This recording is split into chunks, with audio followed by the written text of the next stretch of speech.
جی اگر آپ کی کرسی ہوتی تو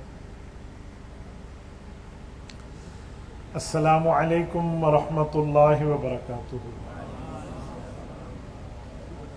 الحمد للہ وحدہ والصلاة والسلام علی من لا نبی بعدہ، اما بعد فاعوذ باللہ من الشیطان الرجیم، بسم اللہ الرحمن الرحیم، فصل لربک وانحر۔ عن ام المؤمنین عائشہ الصدیقہ رضی اللہ تعالی عنہا قالت قال رسول اللہ صلی اللہ علیہ وسلم ضحوا وطیبوا بها انفسکم فإنه ليس من مسلم يوجه ضحيته إلى القبلة إلا كان دمها وفرسها وصوفها حسنات محضرات في ميزانه يوم القيامة۔ رواه الإمام الهمام عبد الرزاق في مصنفه۔ اللهم صل على محمد وعلى آل محمد كما صليت على إبراهيم وعلى آل إبراهيم إنك حميد مجيد۔ اللهم بارك على محمد وعلى آل محمد كما باركت على إبراهيم وعلى آل إبراهيم إنك حميد مجيد۔ میرے معزز دوستو، آج 26 مئی 2025 بروز پیر ہے، اور میں یہاں حضرت مولانا علی احمد شاہ صاحب دامت برکاتہم العالیہ کی دعوت پرخروس پر مسائل قربانی سیمینار سے معنون اس پروگرام میں چند معروضات پیش کرنے لگا ہوں۔ اگر آپ کی توجہ کامل رہی اور آپ نے میری آنکھوں میں آنکھیں ڈال کر بات سنی تو انشاءاللہ ہمارا وقت قیمتی بنے گا۔ دیکھیں، آج سے ٹھیک 24 گھنٹے بعد ذوالحجہ سن 1446 ہجری شروع ہو چکا ہوگا۔ آج ذوالقعد کی آخری تاریخ ہے، تو میں ذوالحجہ کے حوالے سے آپ کی خدمت میں بات شروع کرنے لگا ہوں۔ سب سے پہلی اور بنیادی بات، ماہ ذوالحجہ اسلام میں 12ویں نمبر کا اور آخری مہینہ ہے۔ اس مہینے میں اللہ جل شانہ نے ہمیں بہت سے کاموں کا پابند بنایا ہے۔ اللہ تعالیٰ جل شانہ نے اس کے دن کے احکام بھی دیے ہیں، ان کی رات کی باتیں بھی فرمائی ہیں۔ مثلا قرآن کریم میں سورۃ فجر موجود ہے، جزاکم اللہ۔ سورۃ فجر کے اندر اللہ جل شانہ نے والفجر ولیال عشر فرما کر جن 10 راتوں کی قسم کھائی ہے، وہ 10 راتیں ذوالحجہ کی 10 راتیں ہیں۔ ان راتوں کی اللہ جل شانہ نے قسم کھائی تو آپ اندازہ لگائیں یہ کتنا افضل اوقات کا معاملہ شروع ہو رہا ہے۔ اور اس کے ساتھ میں ان کے دن کی بات بتاؤں، قرآن کریم میں موجود ہے 40 لیلہ، پہلے 30 لیلہ، 30 راتوں کا حضرت موسیٰ علیہ السلام سے اللہ نے پرومس لیا اعتکاف کا، پھر 10 راتیں بڑھائیں تو 40 رات، 40 دن رات حضرت موسیٰ علیہ السلام نے اعتکاف کیا۔ تو ان کا اعتکاف کب شروع ہوا، کب ختم ہوا؟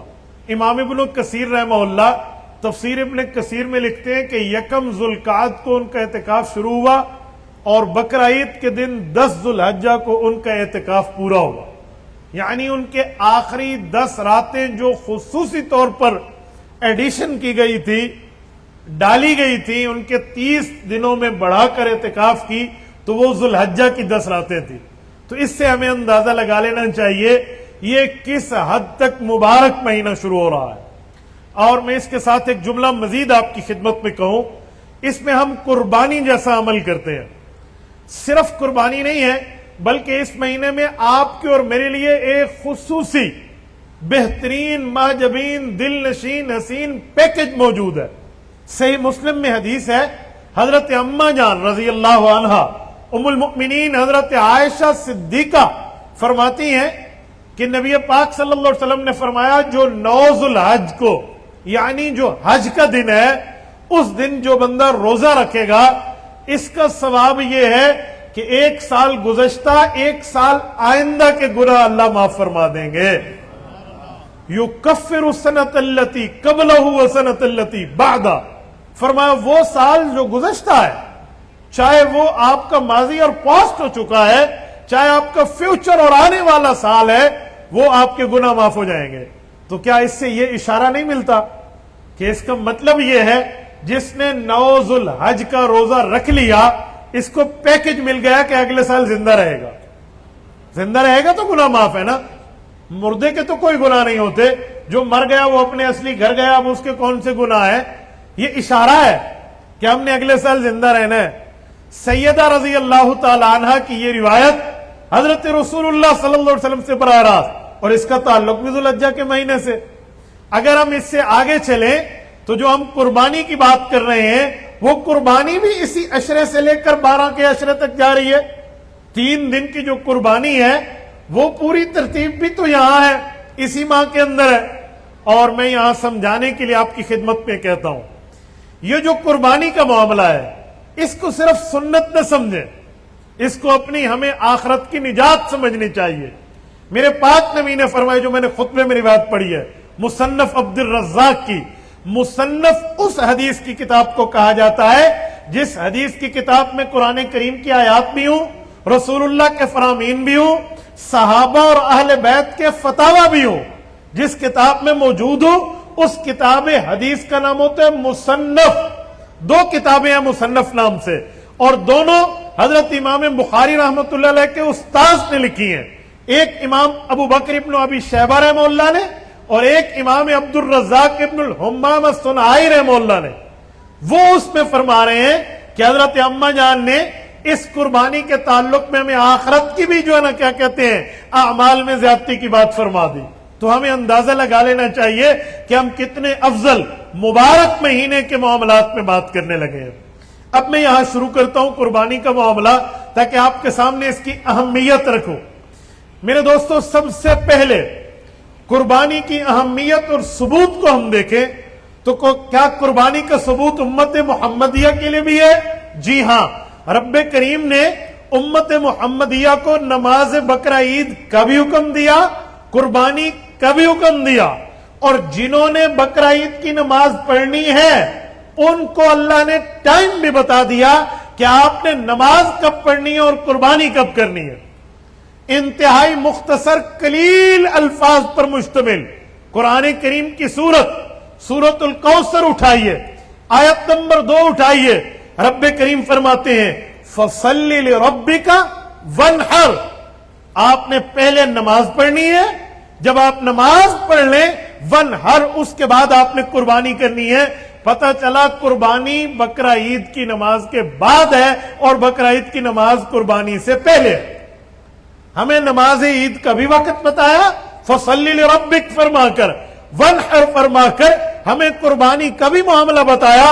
اور یہ قرآن کریم نے یہاں قربانی کے ساتھ جس نماز کو جوڑا ہے تو وہ کئی بھی نماز مراد ہے. ظہر بہت بعد میں ہے، فجر اس سے بہت پہلے ہے، تو یہ نماز بقرہ عید الاضحیٰ ہے. یہ حضرت علی المرتضی رضی اللہ تعالیٰ عنہ کی روایت ہے جو حضرت علی اس آیت کی تفسیر فرماتے ہیں.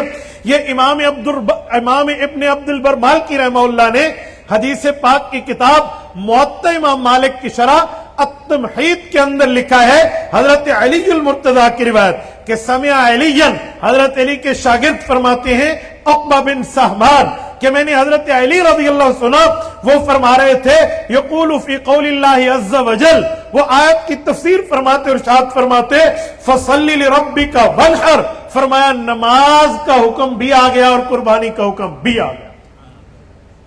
اب یہ قربانی کے ثبوت کی بات ہوئی. اچھا یہ کیا امت محمدیہ کے لیے ہے؟ نہیں، یہ تو پہلے دن سے قربانی شروع ہے، لیکن 10 ذوالحجہ کا دن امت محمدیہ کے لیے حضرت ابراہیم علیہ السلام کے وقت سے شروع ہے. اس سے پہلے وقت 10 ذوالحجہ کا نہیں تھا. قرآن کریم نے سورۃ مائدہ کی آیت نمبر 27 میں ہمیں بتایا، فرمایا وَاتْلُ عَلَيْهِمْ نَبَأَ ابْنَيْ آدم. اے نبی پاک علیہ السلام، آپ اپنی امت کو، اپنے فالورز کو، اپنے تابعداران کو آدم علیہ السلام کے 2 بیٹوں کا واقعہ سنائیے. بتائیے.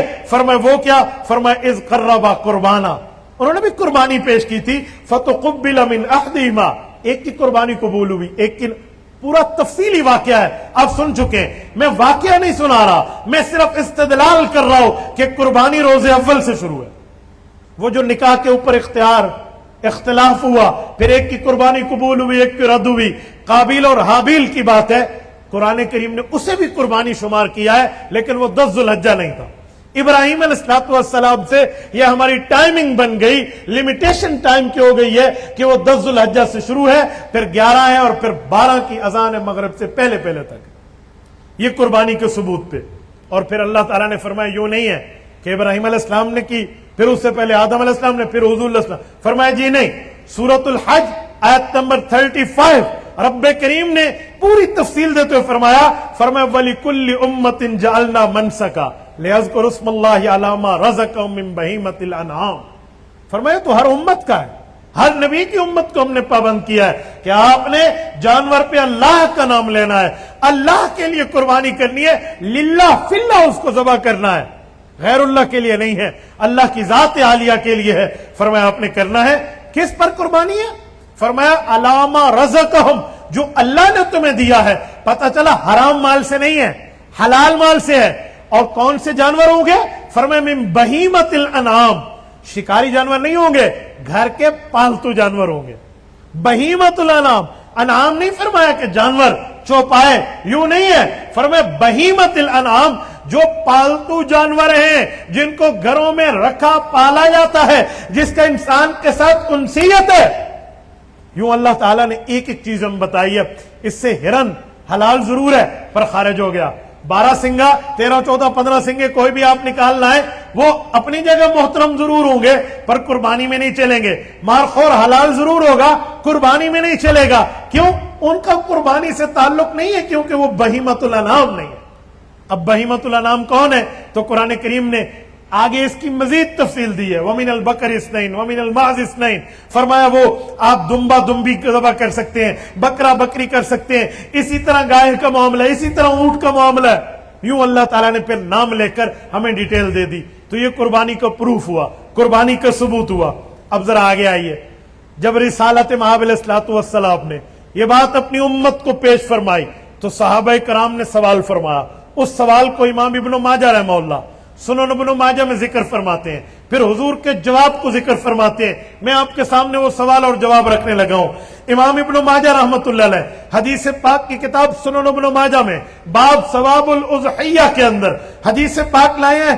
نبی پاک کے صحابی ہیں حضرت زید ابن ارقم رضی اللہ تعالی عنہ، ارشاد فرماتے ہیں قال اصحاب رسول اللہ صلی اللہ علیہ وسلم، رسول اللہ صلی اللہ علیہ وسلم کے صحابہ کے سامنے جب یہ بات آئے کہ قربانی کریں تو انہوں نے سوال کیا. نبی اقدس صلی اللہ علیہ وسلم سے پوچھا یا رسول اللہ ما هذه الاضاحی. فرمایا قربانی کا فلسفہ کیا ہے، قربانی کی بیسز کیا ہے، قربانی کی بنیاد کیا ہے. حضور پاک علیہ السلام نے فرمایا سنت ابیکم ابراہیم علیہ السلام، یہ تمہارے والد اور ہمارے والد حضرت ابراہیم علیہ السلام کا طریقہ ہے. صحابہ نے عرض کیا رسول اللہ بہت اچھا، فما لنا فیہا، ہمیں اس میں کیا ملے گا؟ فرمایا بکل شعرۃ حسنہ، جانور کے ہر بال کے بدلے میں اللہ تمہاری نیکی لکھ دے گا. ایک صحابی بیٹھے تھے، ان کے پاس کھال والا جانور نہیں تھا جس کے اوپر بال ہوتے، اونی جانور تھا. وہ کھڑے ہوئے یا رسول اللہ میں کچھ کہوں؟ بیٹا بتاؤ کیا بات ہے؟ کہا قالوا فالصوف یا رسول اللہ، کہ میرے پاس بالوں والا تو نہیں ہے، میرے پاس تو اون والا جانور ہے. حضور نے فرمایا بکل شعرۃ من الصوف حسنہ، ہر اون کے بال کے بدلے میں بھی اللہ تیرے لیے نیکی لکھ دے گا. نبی پاک علیہ الصلوۃ والسلام کی دوسری حدیث جامع ترمذی میں امام ابو عیسیٰ ترمذی رحمہ اللہ کتاب الاضاحی ابواب الاضاحی باب ما جاء فی فضل الاضحیہ، ام المؤمنین کی روایت لائے ہیں رضی اللہ عنہا. حضرت عائشہ فرماتی ہیں ان النبی صلی اللہ علیہ وسلم قال، حضور نے ارشاد فرمایا ضحوا وطیبوا بها انفسکم، لوگوں قربانی کرنا دل چھوٹا نہ کرنا، اپنے دل کو خوش کر کے قربانی کرنا. طیبوا بها انفسکم، اپنے دل کو خوش رکھنا. کیا مطلب؟ ذبح ہو رہا ہے، خون نکل رہا ہے، دل کو خوش کیسے رکھا جا سکتا ہے؟ جس نے خصوصاً پالا پوسا ہو،